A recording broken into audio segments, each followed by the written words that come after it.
அனைவருக்கும் வணக்கம். இன்னைக்கு நம்ம தமிழ்நாட்டின் முதல்வர் தளபதி அவர்கள் பார்த்தீங்கன்னா ஒரு சிறப்பான ஒரு விஷயத்தை காலையிலே செஞ்சிருக்காரு. அனைத்து இல்லத்தரசிகளுக்கும் இன்னைக்கு ஒரு மகிழ்ச்சியான செய்தின்னு கூட சொல்லலாம். மகளிர் உரிமை தொகைன்னு சொல்லி இது வரைக்கும் கொடுத்துட்டு வந்தாரு.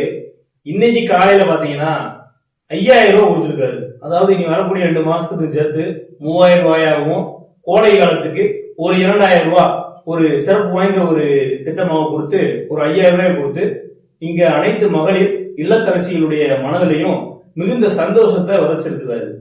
இதன் மூலமா இங்க இருக்கக்கூடிய பெண்கள் தாய்மார்கள் அத்தனை பேரும் பாத்தீங்கன்னா தாங்க ஒரு மிகப்பெரிய சந்தோஷத்தை பரிமாறிட்டு வராங்க.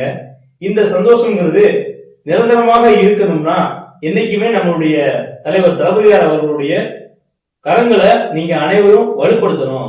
தொடர்ச்சியா மக்கள் திட்டங்களை செஞ்சு மக்கள் மனதை வெற்றி அடைஞ்சிட்டு வர்ற நம்ம தங்க தலைவர் தளபதியார் அவர்களுக்கு மகளிர் இல்லத்தரசிகள் உங்கள் அனைவருடைய ஆதரவையும் முழுமையா தரணும்னு கேட்டுக்கிறோம். இந்த 5000 ரூபாங்கிறது